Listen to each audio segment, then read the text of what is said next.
Greetings, fellow tabletop gamers and horror fans. I'm Jason, and today I'll be showing you how to play my favorite monster game, Horrified.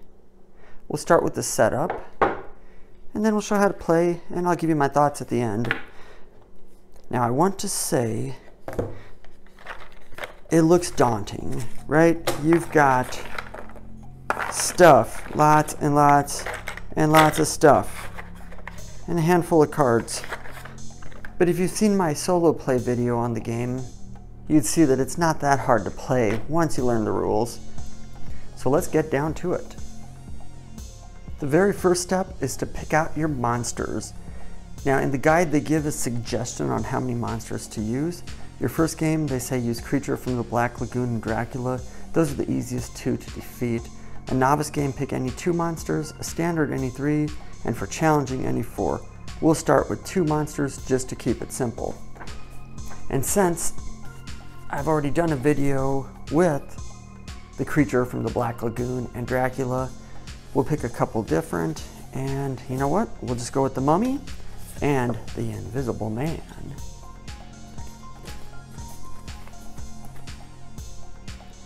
So the back of every card shows you exactly what you need to do to set up the monster. So let's grab those tokens. Okay, starting with the Mummy. Actually, let's move the board a little bit so we can fit everything we need to on the side. This card here tells us what to do. You place the museum tag right there on the museum. You put the Mummy icon or figurine right there on the museum.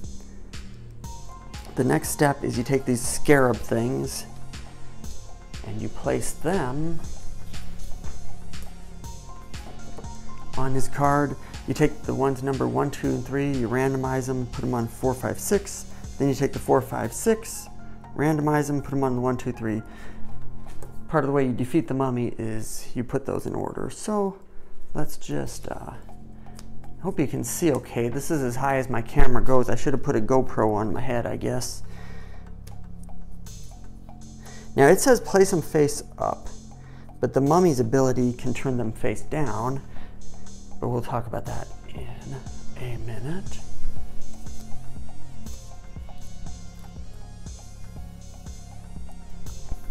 The final step of preparing the Mummy is to take the soul sign and place it aside. It will go to a player once we start playing. Now we'll set up the Invisible Man. He's a lot easier to set up. Simply place the precinct card on the precinct overlay. And place the invisible monster there. And he is ready to go. Okay, so now we'll set up the players. We're done with these cards, so they can go back in the box. I did forget one thing, we get the monster deck. These are the cards you draw during the game that tell you what the monsters do. Put those right down there. And then there's also perk cards, which your players will draw that give them special abilities they can do throughout the game. Place both of those on the side. And now we get our players. So much like Talisman 3rd edition, the players you use are random. So let's do this. We'll do a 2-player demo. So we have the Courier and the Explorer. And now we place. So you just put them where it says to. So the starting location is the camp. And on this one, whoops, the camp and the shop. And finally, you can put those aside. Let's see, I want to make sure they're on the camera. We'll fit them right down there. Okay.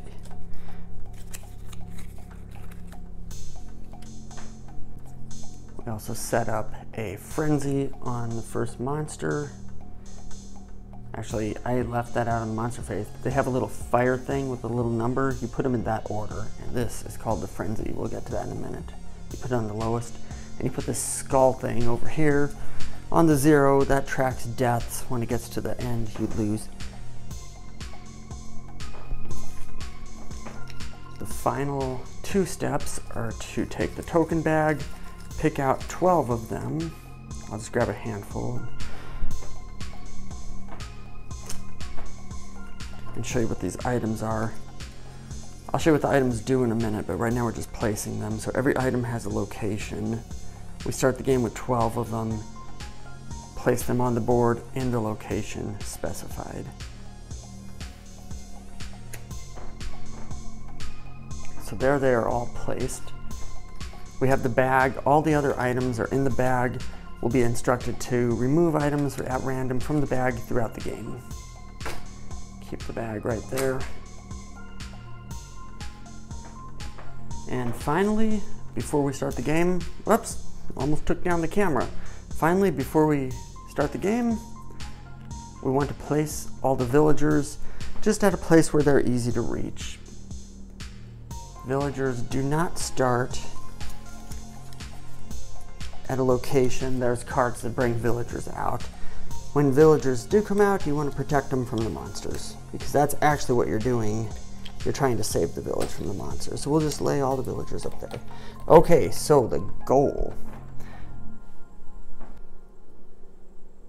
There's 1 way to win, 2 ways to lose. To win, you look at the monster card, and every monster has an advance 1 and an advance 2.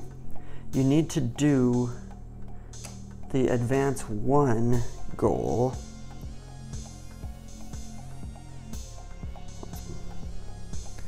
So in the case of the mummy, during your turn, if your player is at the museum, they can spend 1 yellow object to move its number, to move a number of these tiles that many times. So for example, if you've got church, you can discard it and move 2 tiles.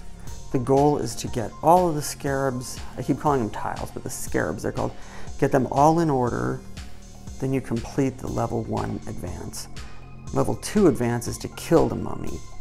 So you would kill the mummy by landing on the same spot as the mummy and discarding 9 red powers. So this one has 3, so if you have 3 of these, that'd be 9. You discard those 3, and then the mummy's defeated.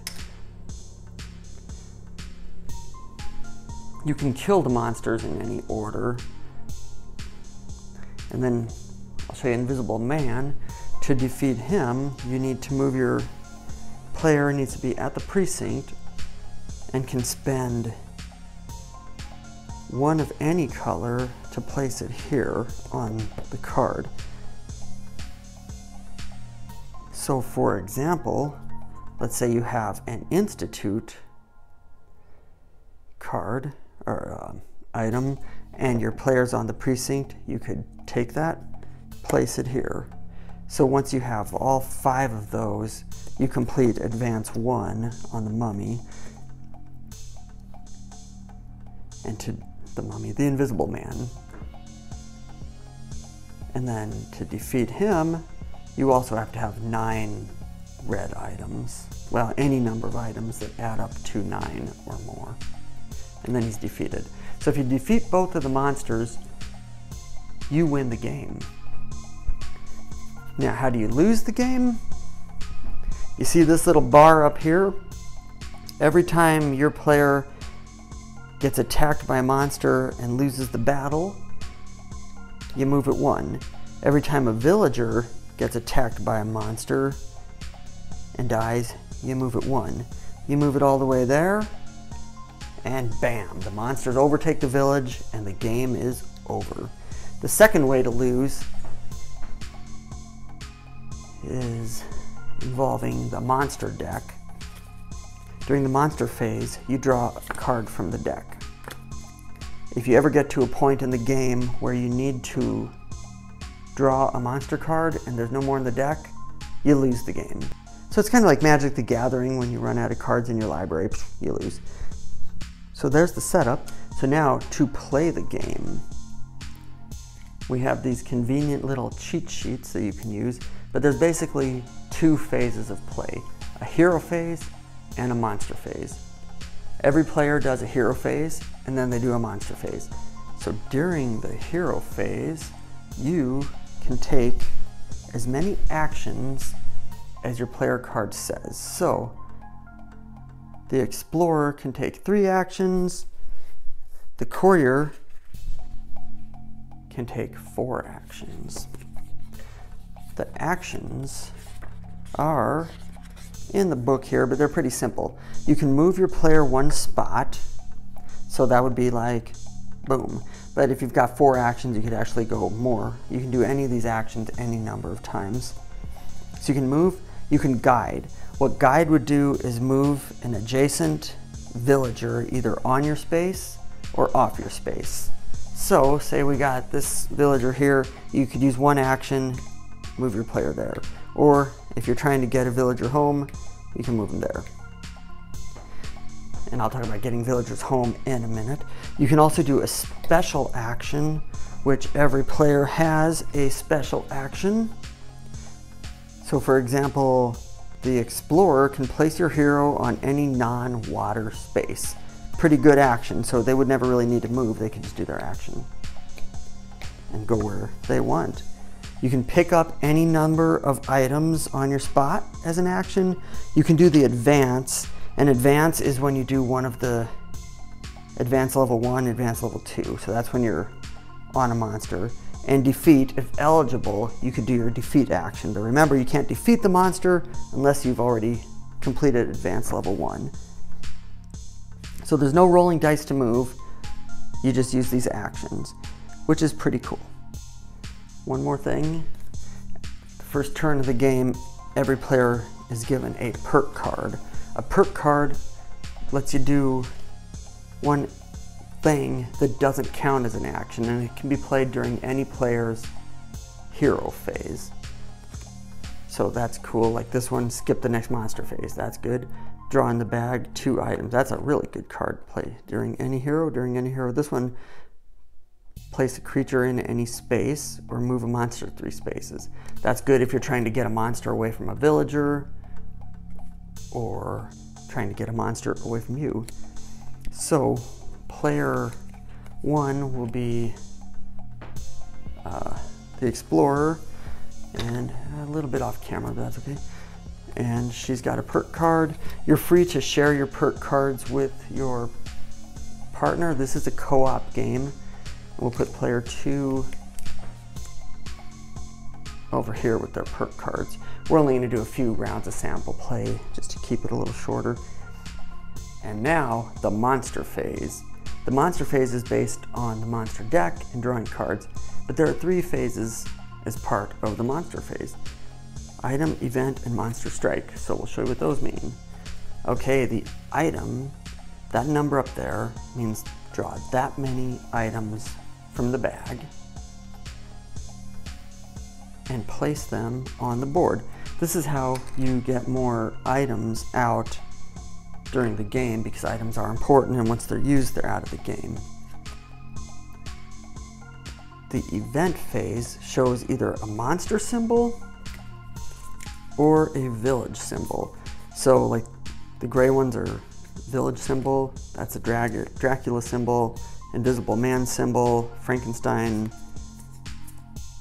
And the book does clarify. They call the monster Frankenstein, but the makers of the game know that's not Frankenstein, that that's the monster, but they said for simplicity's sake, the villagers refer to the monster as Frankenstein, just to get that out of the way. So in this game, let's say I draw this this card here. There's no Dracula in the game, so we ignore the event. If Dracula was in the game, we would do what he says, which is move the hero or villager closest to Dracula 3 spaces towards him. We don't do that since there's no Dracula. But then there's a monster strike part of the card.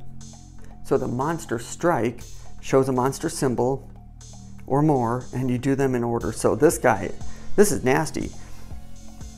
That's telling you 3 monsters can attack. Well, we do have the mummy, so the mummy would move 1 space, and when a monster moves, oh, I should have said why it's 1 space. Little number there says how many spaces they move. This one, they'd be 2 spaces. So they do one space. So you're the mummy, moves 1 space towards the closest player. The invisible man does the same thing. They always move towards the closest human, and if it's a tie, the player decides which way they go. There's no creature from the Black Lagoon in this game, so that part is ignored. But they each move 1. Now, let's say they would have moved to a space with a player or a human, then, let's just show, let's say there, then they would attack. So the attack shows the number of dice you roll. In this case, it's 2 dice. You roll, nothing happens on a space. That symbol is an attack. I'll show you an attack in a second, and that symbol is their special attack.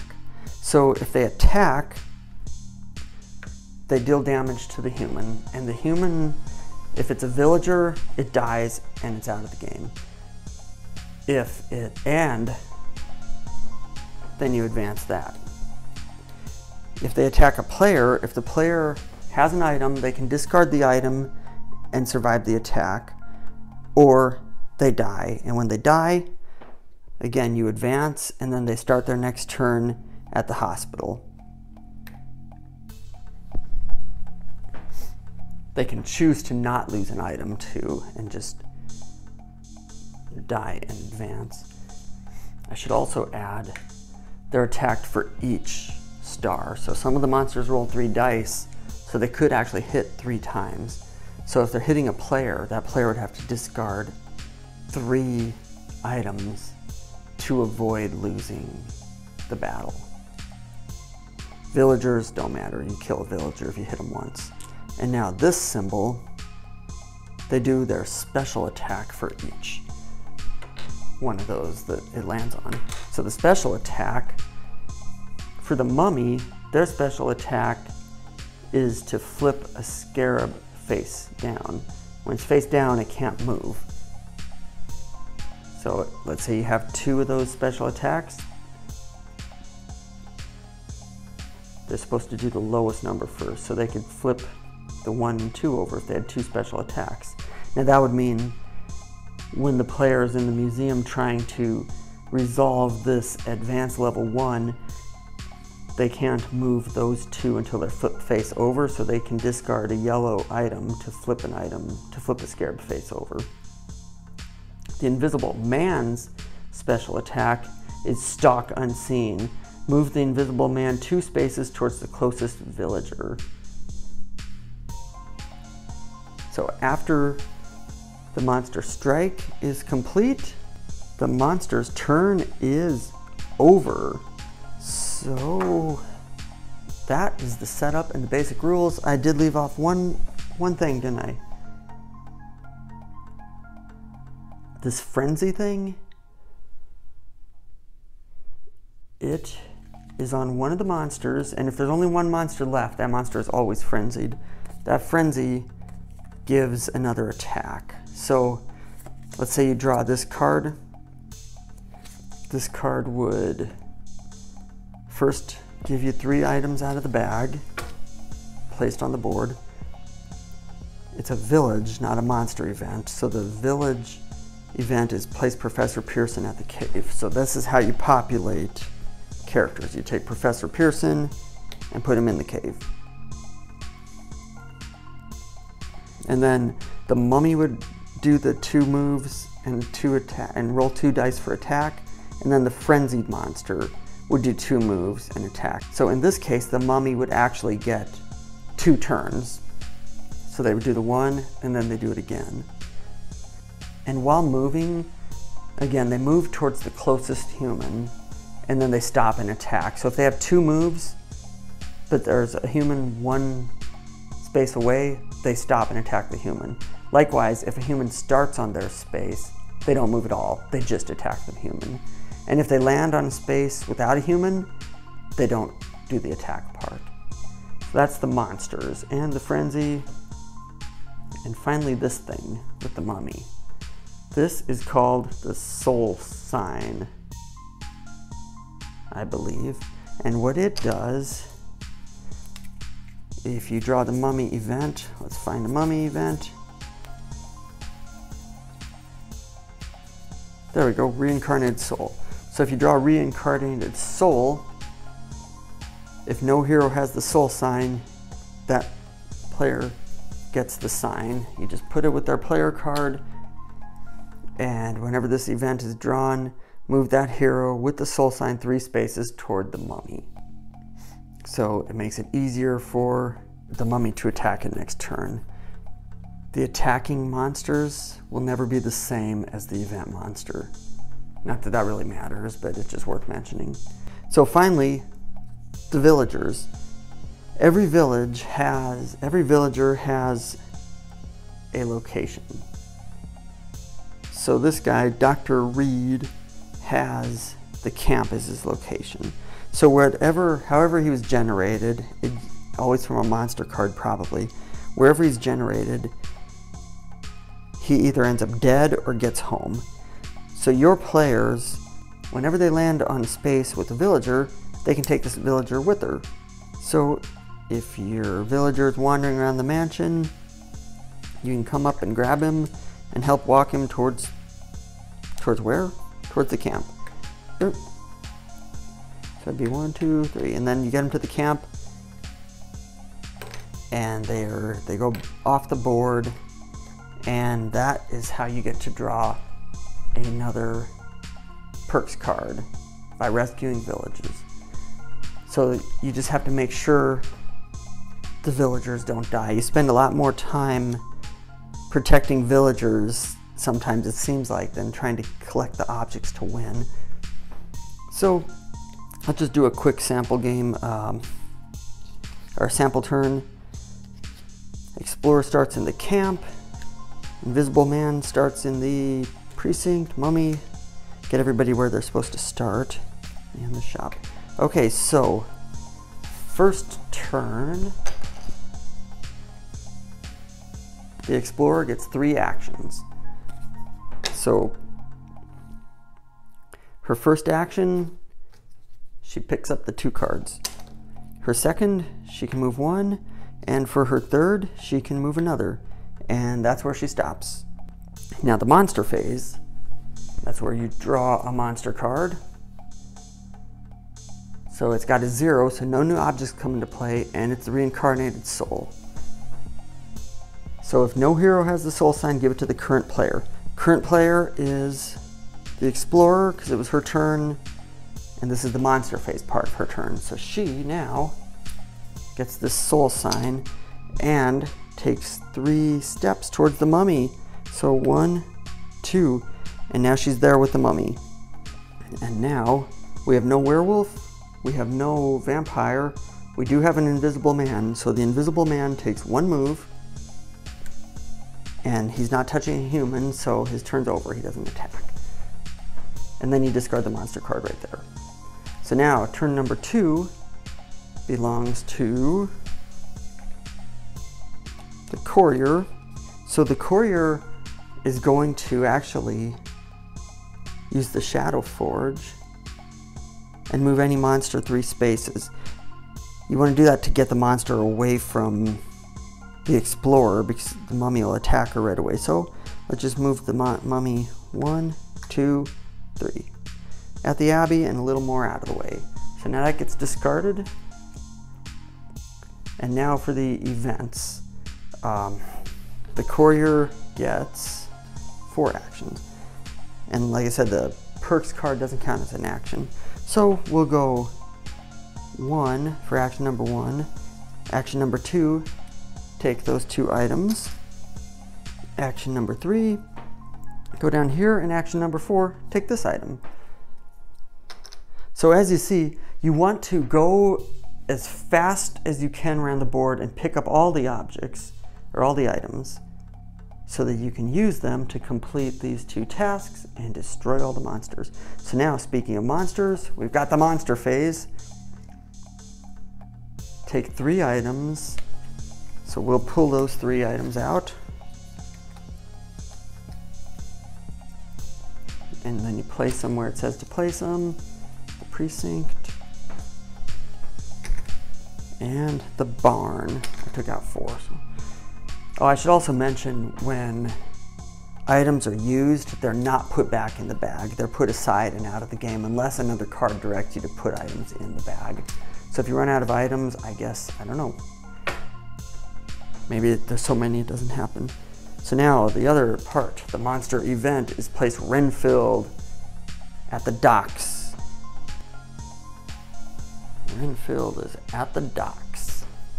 And finally, we have no vampire, but we do have a frenzy, and the frenzy monster is still the mummy. So the mummy moves 2 spaces towards the nearest human. 1, 2.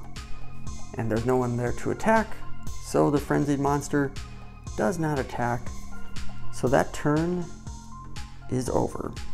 And now, turn number 2 for the Explorer.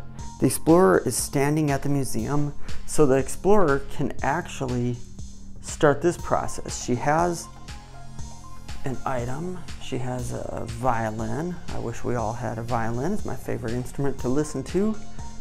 But she can discard the violin.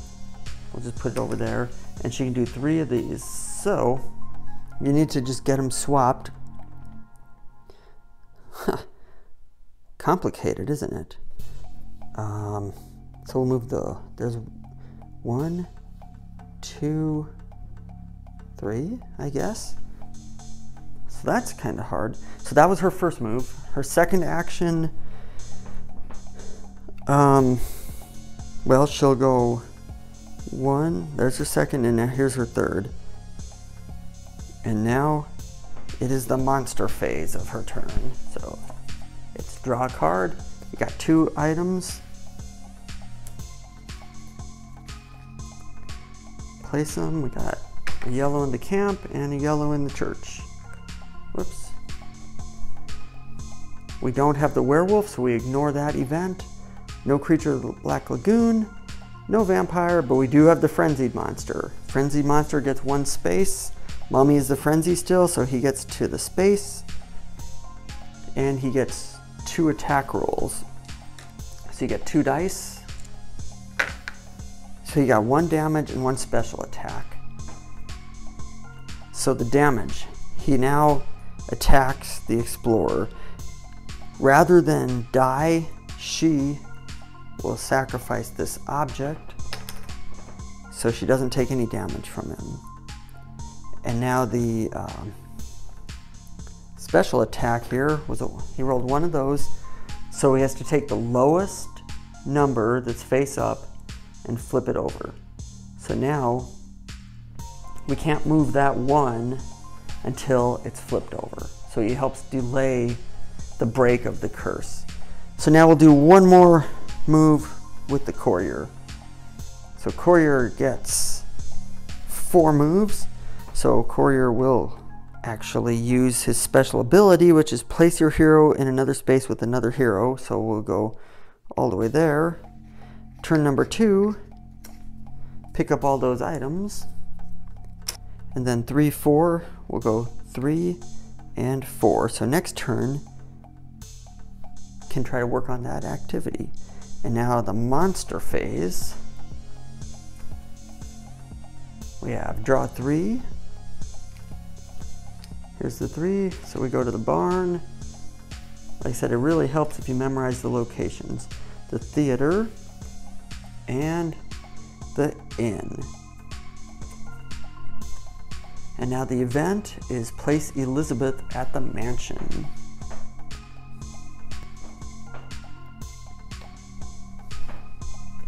Now finally, we've got no Frankenstein, no Bride of Frankenstein, but we do have the frenzy, and the frenzy can move 1 space, but since the frenzy is on the space with a human, he doesn't move. Instead, he rolls 2 dice. And we got 1 special attack and 1 regular attack. So we'll do the attack first. She has no items to drop now, so she has to take the damage and die. So she doesn't die, she gets knocked out. So she gets taken out of the game. And then on the next turn, she starts in the hospital. And we lost a battle, so we move 1 closer. And now his special activity, this is crazy. This is like hard now. Flip that over. So now there's 2 of those flipped over.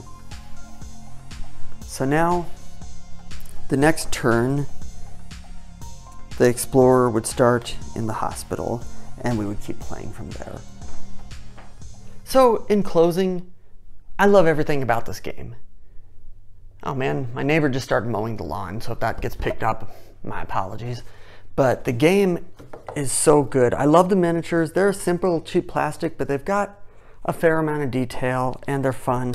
I love the monsters.